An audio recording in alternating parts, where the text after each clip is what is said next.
प्राकृतिक खूबसूरती को समेटे ये तस्वीरें अरुणाचल प्रदेश की है, जहां डीआरडीओ भारत के विकास की नई कहानी लिख रहा।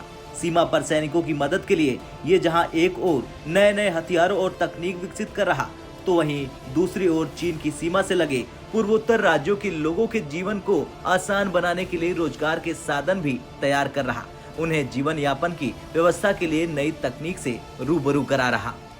इस वक्त हम लोग अरुणाचल प्रदेश के सलारी में हैं और ये डीआरडीओ की रिसर्च लैब डीआरएल का हिस्सा है। लोगों को लगता है कि डीआरडीओ सिर्फ टेक्निक भारतीय सेना को मुहैया करा रहा है, हथियारों में और नए नए जो टेक्निक्स हैं, इन्वेंशंस है, उसमें मदद कर रहा है, लेकिन नई तकनीक दूसरे क्षेत्र में भी है जो किस तरह से भारतीय सेना और हाई ऑल्टीट्यूड में रहने वाले लोगों को सहायता पहुंचा रही है।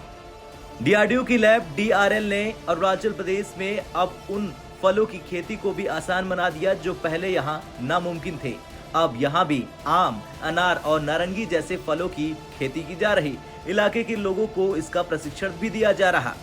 बेसिकली यहाँ पे जो मुख्य उद्देश्य था इस सेंटर का, मिलिट्री और सिविल के बीच में एक फ्यूजन को क्रिएट करना, जिसके माध्यम से लोकल लोगों के स्किल को इन्हेंस करके एक सप्लाई चेन मैनेजमेंट जो आर्मी यूनिट्स का होता है उनको मेंटेन करना, विशेषकर ऑफ सीजन के समय में, ताकि उनकी सस्टेनेबिलिटी को मेंटेन किया जा सके। उसी के परिप्रेक्ष्य में हम लोगों ने 4 की एरियाज पे हम लोगों ने फोकस किया है। एक तो है हमारा नोवल फ्रूट प्लांट्स के ऊपर काम करना, दूसरा है प्रोटेक्टेड कल्टीवेशन के ऊपर काम करना, उसके बाद है हमारा स्ट्रॉबेरी कल्टीवेशन के ऊपर, और ग्रीन हाउस कल्टीवेशन के रूप में हमारा कार्य अभी चल रहा है। इसका फायदा ये हुआ कि अब लोगों को आर्थिक मदद तो मिल ही रही, पलायन भी रुक रहा है।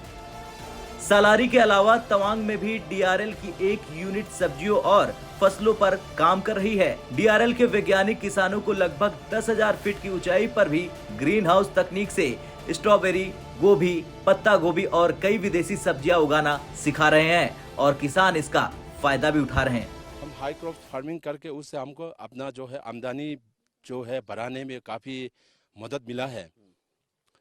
और साथ में जो यहाँ का जो पहले जो हाई क्रॉप फार्मिंग करने के लिए यहाँ में जो सीड्स का प्रॉब्लम होता था, तो वो सीड्स भी हमको डीआरएल के द्वारा मतलब प्रोवाइड किया जाता है, तो उससे हमको काफ़ी लाभ मिला है। बहुत फ़ायदा हो रहा है। ये डीआरएल से बीज भी मिलता है, पॉली भी मिलता है, तो उससे लगा कि मीन्स बहुत फ़ायदा हो रहा है, तो उससे सेलिंग भी होता है हम लोगों का। मतलब अभी यहाँ में डीआरडीओ आके हमको सर ट्रेनिंग लिया जाता है, तो हमको उससे उनका ट्रेनिंग से हमको बहुत बेनिफिट हो रहा है। तो हम जैसे उन्होंने इम्प्लीमेंट करने के लिए बताते हैं सर, उसके हिसाब से हमने इम्प्लीमेंट करके उसको देखता हूँ, तो उससे हमें काफ़ी फ़ायदा होता है। वहीं डीआरएल तेजपुर में सेना के लिए हाई एल्टीट्यूड पर पानी की जरूरत और बायो टॉयलेट का काम चल रहा। यहाँ चिली स्प्रे और चिली ग्रेनेड भी तैयार किए जा रहे हैं। जंगल वॉरफेयर के सामान जैसे स्नेक रिपेलेंट और मल्टी इंसेक्ट रिप्लेमेंट को तैयार किया जा रहा। ये सामान खासतौर पर पूर्वोत्तर के जंगल में तैनाती और लड़ाई में सेना के लिए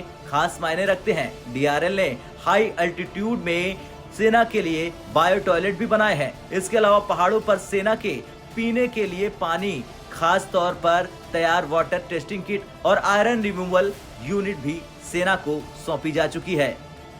डीआरएल का आर&डी सेंटर है ये, जहां से इस वक्त आर्मी और लोकल्स को सहायता पहुंचाई जा रही है, नई तकनीक मुहैया कराई जा रही है। और इसी तरह के आर&डी सेंटर पूरे अरुणाचल प्रदेश में कई जगह कार्यरत हैं, जहां से 2 मकसद फिलहाल सिद्ध किया जा रहा है। एक तो भारतीय सेना को प्रत्यक्ष मदद की जा रही है सस्टेनेबिलिटी के लिए। अब जो खेती हो रही है, फ्रेश जो प्रोड्यूस है, फ्रेश जो फसल है, वो यहाँ से हाई ऑल्टीट्यूड से तुरंत उनके पास पहुँच रही है। और ये तकनीक कि इतनी ऊंचाई पर किस तरीके से ये जो फसल है ये उगाई जा सकती है, वो लोकल्स को दी जा रही है। कैमरामैन प्रबीर विश्वास के साथ अनुपम मिश्र।